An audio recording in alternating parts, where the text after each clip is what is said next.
Thank you, Spencer. Good afternoon, everybody, and thank you for taking the time to sit with Pete and myself this afternoon and learn a little bit about the Limestone Boat Company. We're excited to have this opportunity to share with you a little bit about our organization and what we're up to here at the Limestone Boat Company. We're an owner, for those of you that don't know us. As I like to say, we're one company with multiple brands.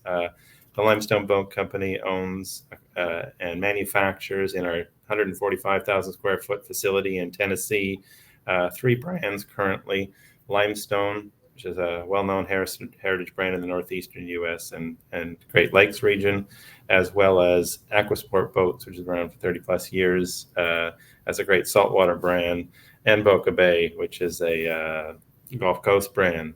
This morning we wanted to give you a little bit of a perspective into who we are, what we're doing, and some of the exciting things ahead. And I'm joined by our CFO, Pete Pigott, as well.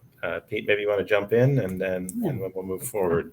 Yeah, good afternoon, everyone. It's a pleasure to be here. A special thanks to EVCon for inviting us to present today. I guess I'll start by talking about forward-looking statements. We're obviously today excited to share some of our plans and strategies and prospects with you. And it's just a reminder that these are assumptions, and you should keep in mind that they're forward-looking statements. And we try to be reasonable about these, but we can't make any assurances with regard to the forward-looking statements. So please consider the risks and uncertainties related to that. And so on that, I'd like to pass to Scott and really talk about our vision, where we want to take things with Limestone. Thanks very much, Pete. I really want to just highlight a few key things that we're up to here at the Limestone Boat Company. And really, it's about capitalizing on an opportunity. We're a newly listed public company in March of 2021, and just post taking the company public, we had a tremendous opportunity presented to us as a result of COVID, and that was to acquire our contract manufacturer in Tennessee. So with inventory levels really low in the industry globally, as well as particularly here in North America, we made the decision to pivot and acquire the 145,000 square foot facility in Tennessee, which gave us control of our own production for the three iconic brands that I mentioned to earlier: Limestone, Aquasport, and Boca Bay, and really most importantly, give us visibility and the opportunity to secure our production and ensure the quality that we're known for historically as brands and where we want to take the brands going forward.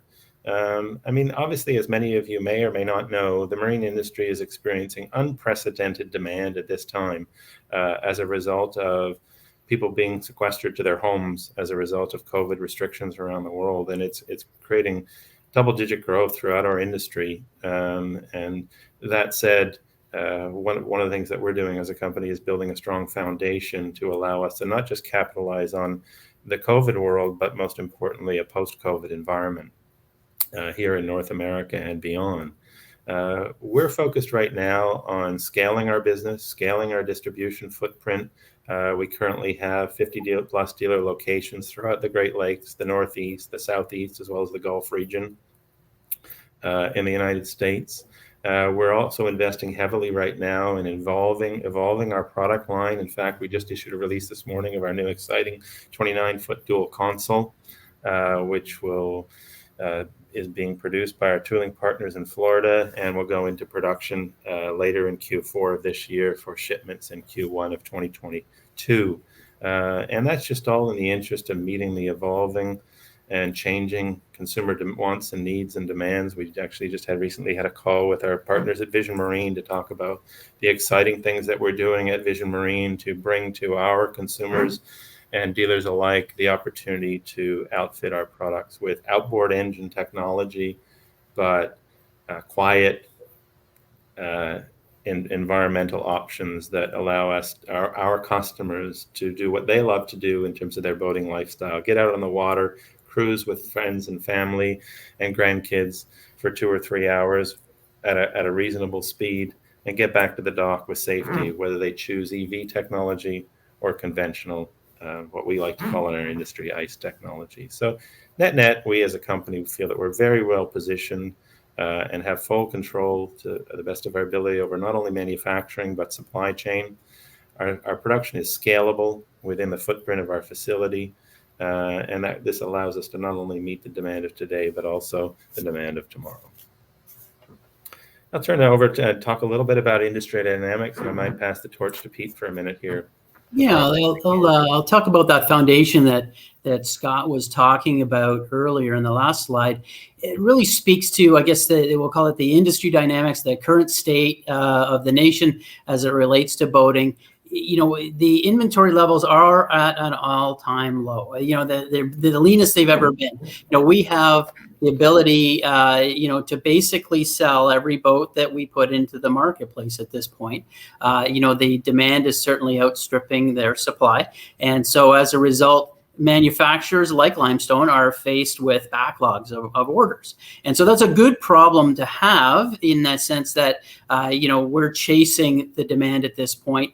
I'll pass it to Scott in a minute to talk about the market outlook. But in essence, this overhang, if you will, or this backlog, is demand that we need to fill before we even talk about filling some of the growth and the prospects of what the market can bear for us. So we're pretty excited about the growth. Just to draw a comparison, another public company here in Malibu, has offered some guidance to the market, and they're talking about high teens in terms of their fiscal projected growth revenues for the year. So again, very much industry wide, and Limestone's facing those same current challenges to the industry.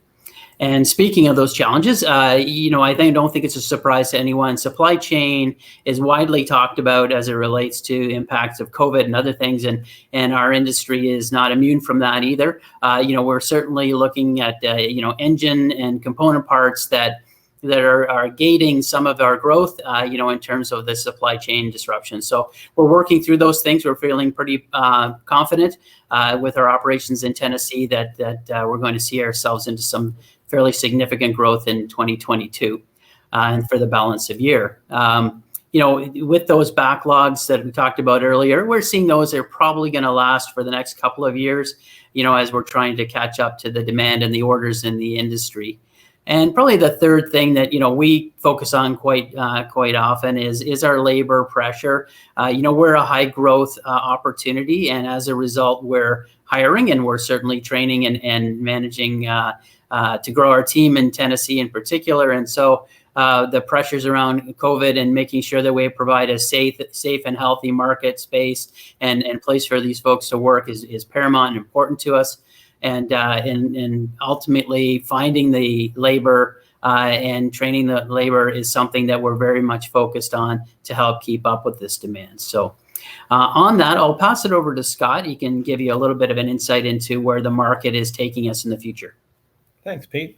When we think about the market opportunity, I think it's important to put it in context. A lot of us talk about the COVID reality and the impact that it's having on our industry, which is unprecedented in terms of growth. But it's very important to put that in the context of what we are doing as a company in terms of focusing on building a foundation and not just saying, hey, the market is incredibly buoyant and we're going to blow the doors off, but rather measured, steady growth in terms of our production currently of 5 to 6 units a week, and just seeing that grow at a couple of units a month and seeing that go into the future, not just saying we're going to take the world by storm because we have COVID. But it's difficult to say that because you look at the market as it is today, and we're seeing double-digit growth across the board. If we look at the macro level in terms of the new boat retail sales in North America, and particularly the United States, we're seeing again double-digit growth of almost 23%. In terms of new outboard retail sales, which is the subsegment that we compete in, that's up 18% versus the last data in 2019, and we expect that to be up again in 2021. We're just not seeing growth slow down. Total new recreational boats sold in the United States alone, we're up double-digit, 12.5% compared to that, totaling over 318,000 new units in 2019. Even when we look at, to put it in context of what we as a company are projecting in terms of 2022 of plus or minus 460 to 500 units, it's just a fraction of the market that contributes to our success. There's an estimated 64% that are in our particular sweet spot of 20 to 30 foot outboard power boats, which is 41,000 new units were sold in 2019 alone. Again, so we're talking about plus or minus 1% of the market that is the addressable market for us as a company. So the growth potential is quite substantial, while at the same time very realistic in terms of our achievements. Average retail price continues to grow as well. So that's all fine and dandy, but what's the projection for the future?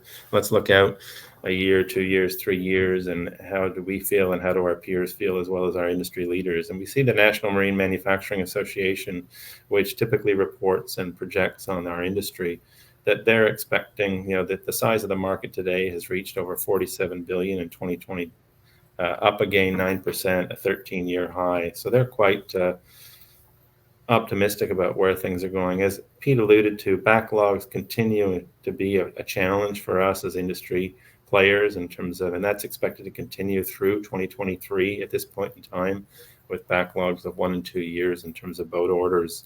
It's about managing the expectations of your dealers, ensuring that we don't disappoint consumers and that we bring quality product to market. Last but not least, in terms of global market insights, they're estimating that a 7.5% CAGR over through 2021 through 2027. So it really all bodes well for the future of our industry. Yeah.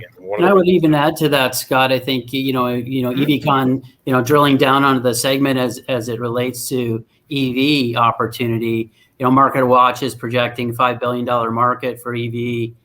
Current year growing to 10 billion next year. So that compound annual growth rate that you just talked about is 7.5 is great. But even the subsector that we're focused on, one of our pillars of growth being EV, that's something that's just a nice add-on demand curve for us. That's literally sort of doubling year over year there. So we're looking forward to the growth in EV for sure. No, that's a very good point, Pete. Very good point. When we think about our product lineup, I alluded to at the outset, we've got a very strong product lineup in terms of not only catering, most importantly, catering to different segments of the marketplace from north to south here in the United States and North America, and we see in Canada, and we see that through our heritage brand of Limestone, the introduction today of our new Limestone 290 dual console in the upper left there. We have the Aquasport lineup from 21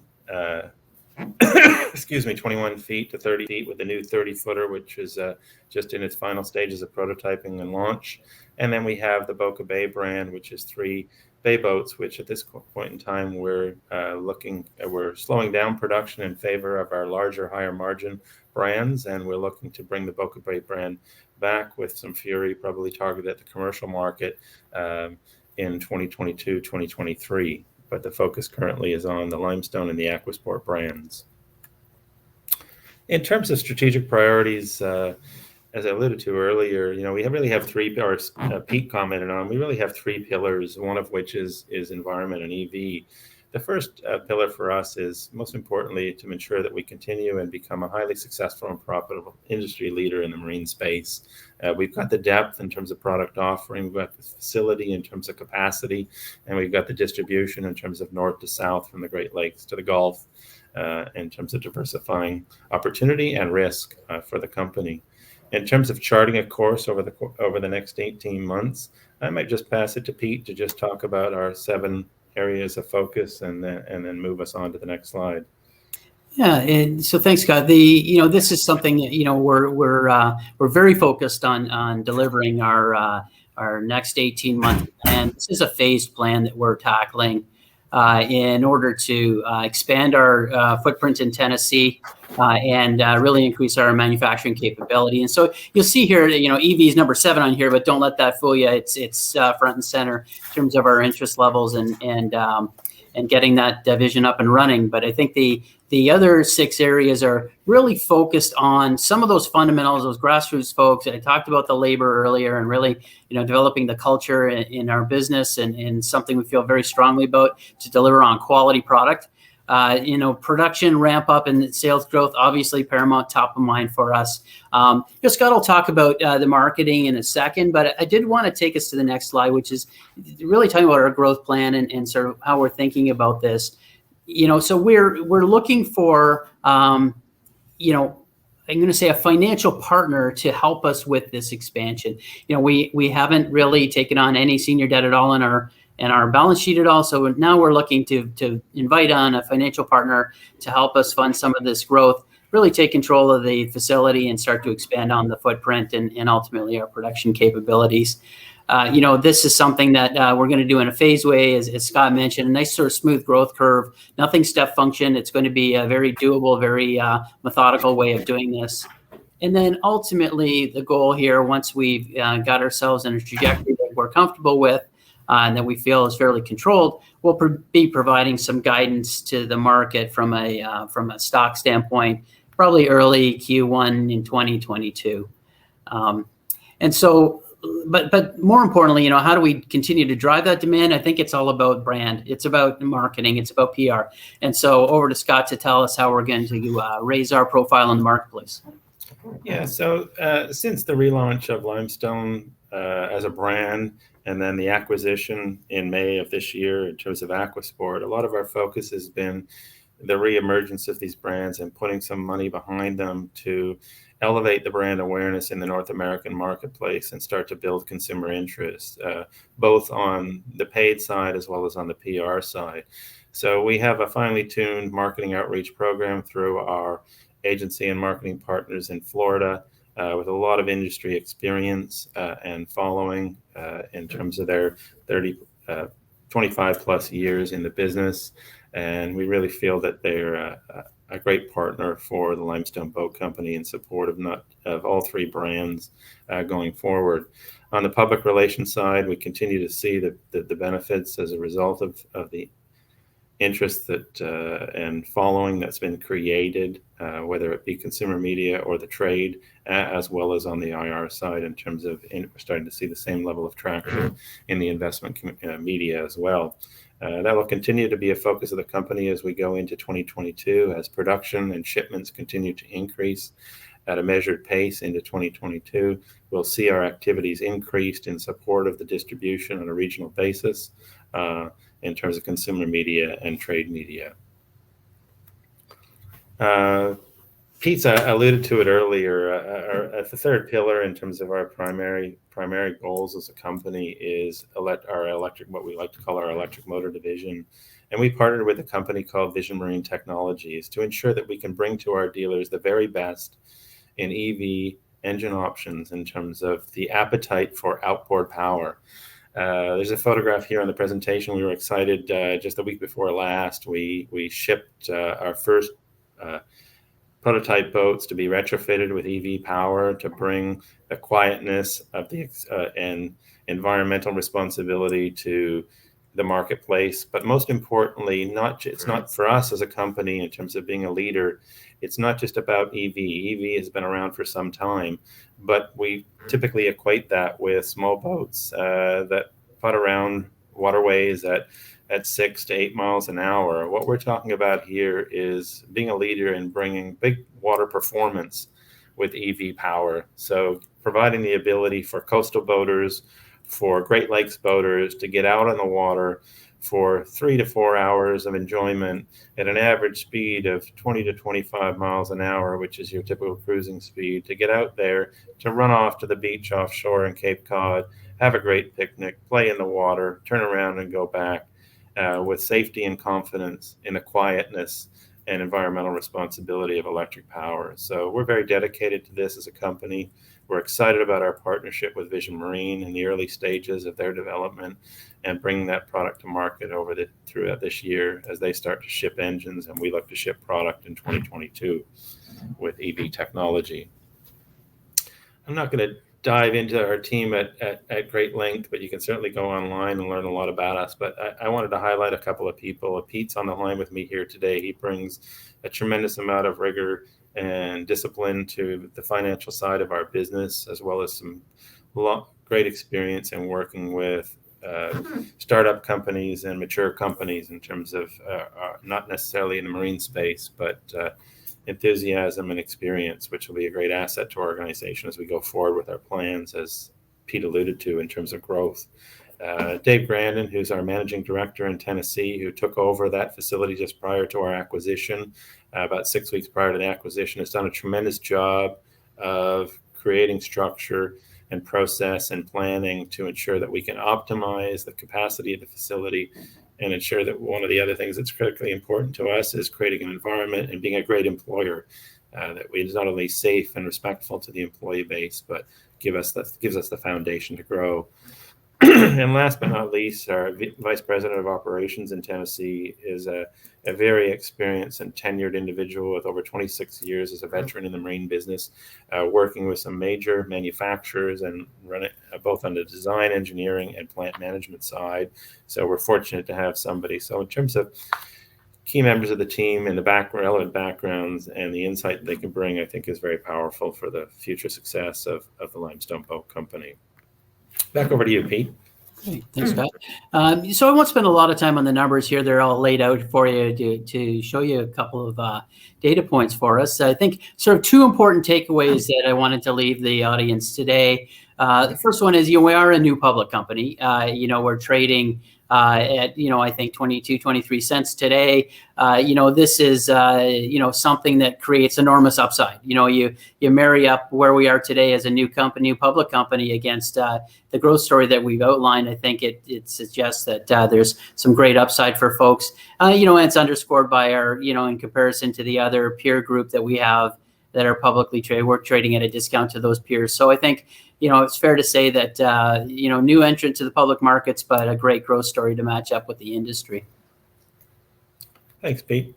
I won't go into this. You can certainly find this information on our website. I think we have a very strong and diverse board of directors in terms of the experience they bring and leadership that they bring to the organization.